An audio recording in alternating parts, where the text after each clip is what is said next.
Hello and welcome everybody to part 8 of my Empire Total War Greek campaign. I am a couple of turns on and I will apologise for the day lateness in uploading. Had a few thunderstorms here and that knocked out the internet for a bit yesterday, so I wasn't really sure if I'd get a chance to upload it, so I've left it till today to get this uploaded. So, anywho, you will notice a couple of things. I'm a few turns on from part 7. And my economy, well, currently I've got 3,065 gold in my treasury, and I'm going to be getting an income of 3,354. Now, how did I manage this, you ask? Well, first of all, I took your guys' advice by disbanding my remaining galleon, which was with this fleet here.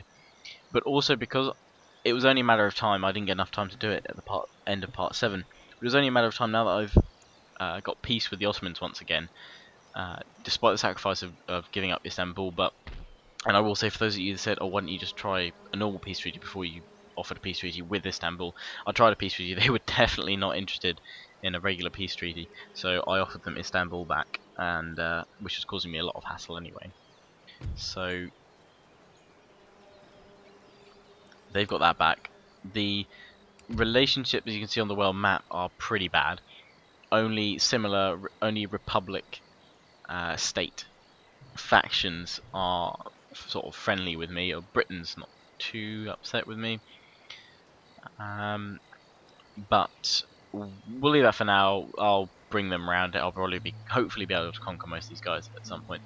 My turn. The thing is, my war with the Ottomans is not over. It's going to be it's going to have to continue at some point, but for now I definitely cannot afford to let that go, to let that continue even, anyway, for now. But yes, my economy. Since I was no longer at war with the Ottomans, I was able to rebuild both of my trading ports, and that has brought my economy way back up because I've got quite a lot of trade partners, and they're major nations, so I'm getting quite a lot of funds from that. So that's pretty much where my income's coming from. But now I have to start rebuilding, and I have to start repairing. Now, what I have left off for some time, now I've got 3,000, I really do need to repair the barracks on Malta so that I can move these troops off. Once the repression bonus of rebuilding their barracks is back, and that'll take one turn, so that's most of my funds there, but don't worry, I'll get another 3k next turn.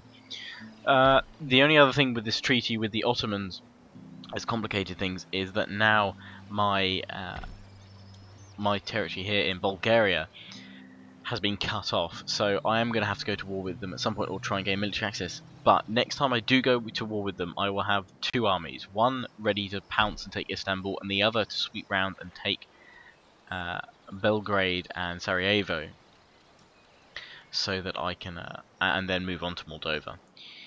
But if I can block them here, but also, again, before I do that next time, I will have a strong enough navy to fend them off. The only thing that, as many of you have said many times, is the galleys. They're not the worry. It's these 5th rates and 4th rates that they've got, which are going to be powerful and do damage to me. So once I've got some funds up, it will be, and once I've sorted out some of the buildings that need repairing, I will be building up a new navy.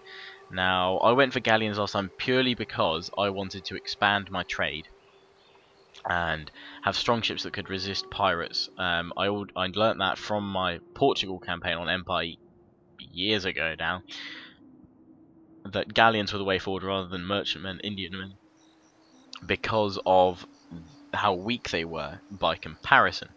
So I'm going to be building up a strong fleet, but this time no galleons, no worries there. So I'll probably look possibly straight off the line to build a second-rate ship of the line, just so that I've got something with massive firepower straight off, and then I'll probably recruit some 3rd-rate and then a couple of 4th rates to bulk up my armada there. But that will also be only after I've consolidated, rebuilt some areas. But before I end turn, because there's not much I can do this turn besides trying to heal up some of my men across my territories. I've got an army here which I want to bring back as my standing army in Greece. The Barbary states will also be a target at some point, but that'll be after I've made peace with, after I've sorted out the Ottomans. Actually, I'm going to bring my my spy back home, and to do that, I'm just going to bring my fleet over here towards Tunisia, pop him in, and bring him back here. And he'll be brought back with the army that's going to come back soon. But yes, before I end turn, I've had a couple of you asking me, could I take a look at the rest of the map, see what's going on? Because I don't show you the end turn phase because we know how long they take. But pretty much what's going on is that Lipton is amassing some forces here, quite large forces in fact. I'm going to check who they're at war with. They're at war with quite a lot actually. The French, Poland, Lithuania, United States. So that is getting ready there. They've got a massive fleet here, which actually isn't that strong. It's mainly like pretty low-end ships, but it'll easily take them across wherever they want to go. So there's the question there. Where's that army going? Could be going to a number of regions. France has attacked. They've got a second rate already. Fifth rate, yeah. They've put a fleet into Bristol, the port there. But apart from that, not much going on. I can't remember if the French have Strasbourg to begin with. I think they do. They've got this region here. And there's been fighting in between Savoy and Genoa, I believe. They're fighting between each other, or they've been fighting off the French. I honestly can't remember there. The British lost Gibraltar, which we saw earlier, I think. But if not, they have lost Gibraltar. Even the yeah, Portuguese have got a large fleet with galleons. I'll probably send off to an Indian man. Which I'll probably send off to a trade node at some point. And they've got more building up here. So eventually, what I want to do there. We will go over to the other theatres. Spain, I can't remember how well they start off, but they seem to be doing rather well here. With all their, I know they have a lot of colonies, etc., or territories in America anyway. That's pretty standard over here. The British have taken this from the French, I believe. The French did control this, so that's been changing hands. Americans, I think. They've taken that from the Iroquois. Indians are at war with them, and British, I think, are pretty much they've got all their standard forts even that they used to have. Let's take a look in India and see what's going on here. The British have pushed up from. Oh no, they have. They pushed west from Bengal, Calcutta. Oh no, is that part of it? No, it's not. It's a new one.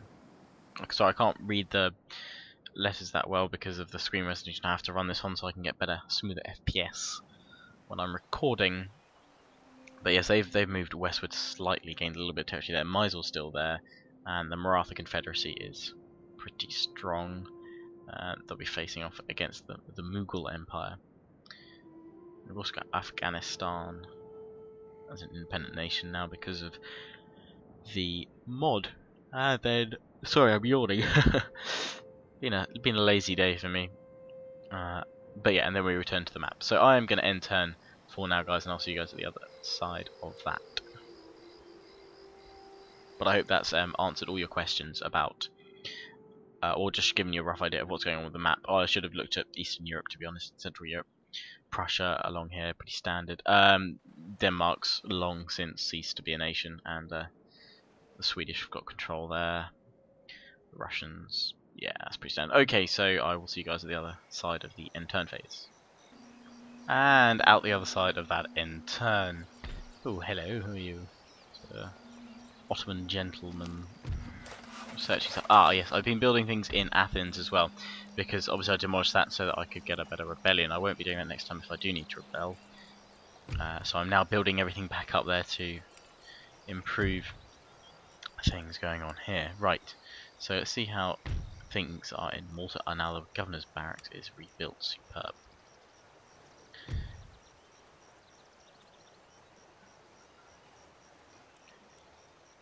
And so I'm just checking out the stats of the what I call the cornflake units, because someone was asking me why I bothered to recruit them, because apparently they're not actually meant to be that amazing.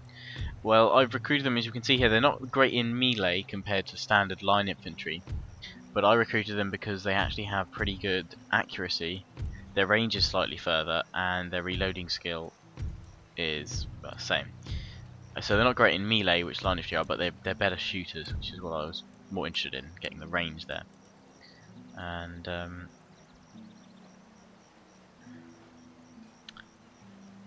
Ethno Flakes. I'm gonna call them Ethno. Anyway, it's not going. Ugh, you guys don't need to worry about that. I'm just having a ramble. Let's take a look at these horse artillery pieces. Got either of them slightly different. Oh, one's got more firepower, so I'm guessing that's the better one. But I'm just gonna see what happens when I take my entire army out of Malta. They are pissed.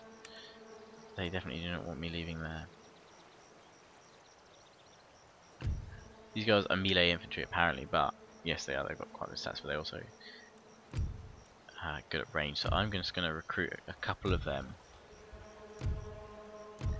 In fact, I'm going to recruit 4 of them, so that when I do move out with my army at some point in the future, Malta won't be absolutely well, they won't be as upset. And I can recruit a 4th row, which only takes 2 turns. Oh, that's good. And I can recruit these as well, which I will be doing because they're my special units. Ooh. That's got 106 guns. Hull strength. Well, that's a bit unfair considering the cost is only 490. I'm going to recruit the 2 extra special ships that are given to the Greek, the Helios faction on here. They are powerful ships. Firepower. How do they match up to a... Well, that one is really, really overpowered, but hey, I'm not going to complain too much. I'm going to go with it. So I've got those 2 ships recruiting. I know it's probably a bit early to worry about rebuilding ships and whatnot, but I am going to get going on that. I'm also going to get replenishing some of these units here. It's going to take a while, and I do need to rebuild my college here as well. So once again, it's another end turn. I'll see you guys on the other side. And here we are again. So let's see what's been happening. Nation destroyed. Poland, Lithuania is dead. Wow.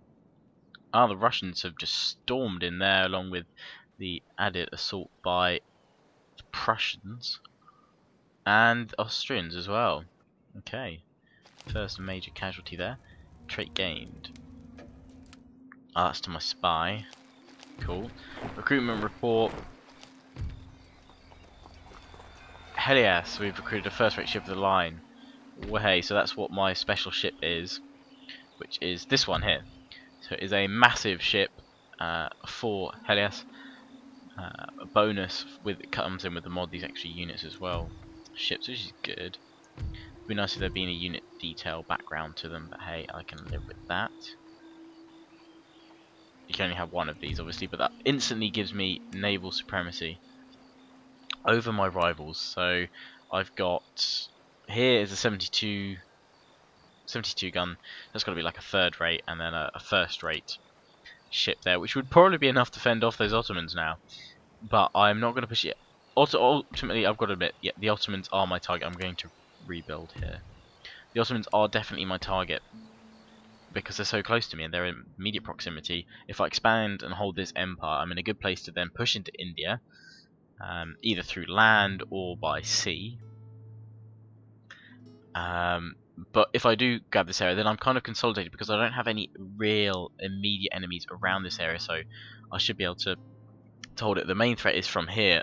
I've got sort of the whole of Central Europe and Eastern Europe funneled towards me, as it were. I've also got all of this going on in the west, but my plan is to spread along the coast here and then push in, take the Iberian Peninsula, take out Italy, and then push into Central Europe eventually. Anyway, that's obviously if I don't die first. These guys all replenishing. I'm going to spend the extra funds then on replenishing this army, which I can't do at the moment.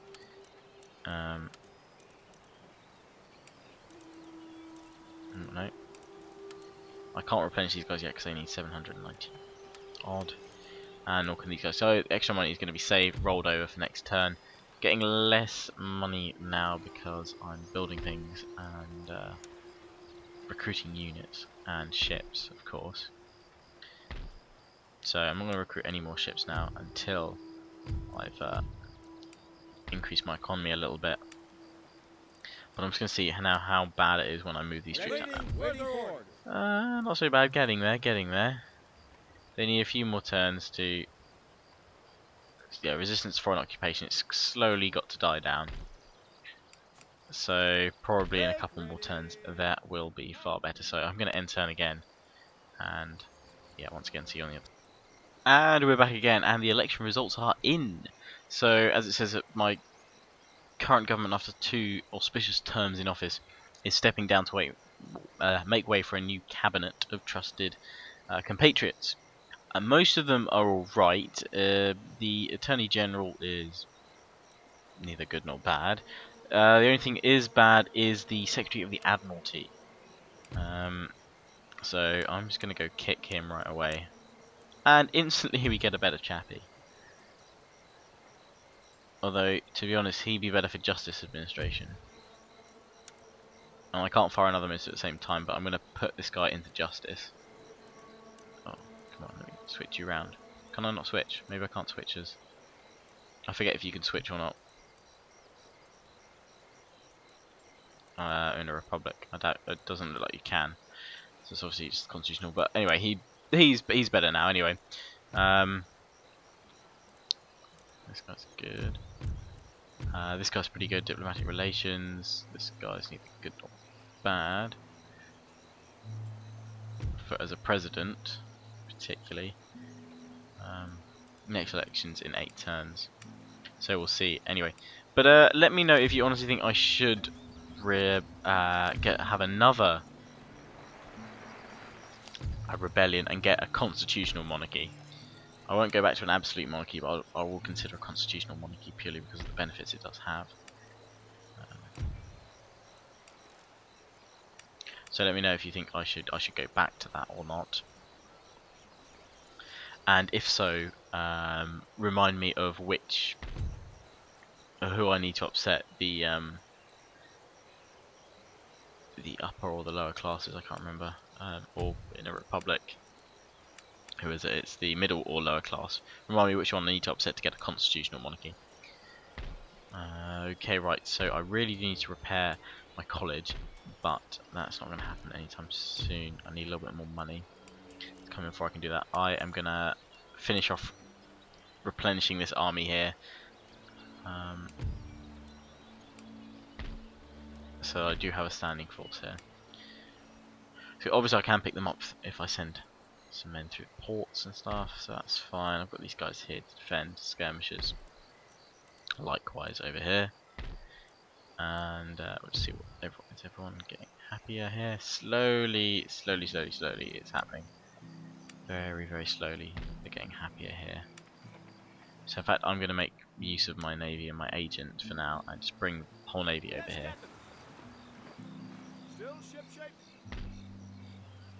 Oh, but I didn't put the agent in the navy, did I? Damn it, fail.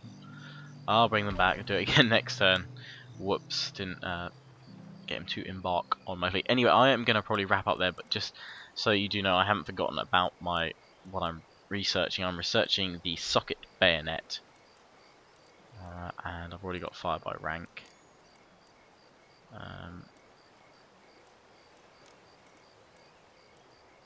And then I will probably look to some more economic ones now I've got this.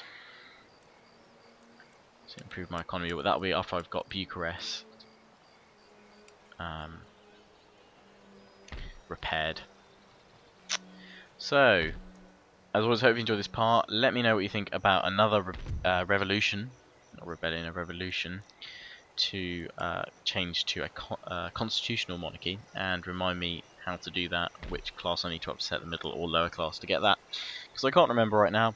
As always, hope you enjoyed. Please comment, rate, subscribe, check out my Shadows of Kharbe Part 8 campaign, and please do remember to check out my vlog on my new channel, the Lion's Den. I know I keep going on about this, but actually that video has been enabled for revenue share. And what that means is that there's now ads on that video from about 13 seconds on, and if you guys could just click on one of those ads, that gives me a small portion of the revenue. Just let the ad page load up and then close it. It's perfectly safe, and yeah, that would be a wonderful, like, 20-second thing that you guys can do for me.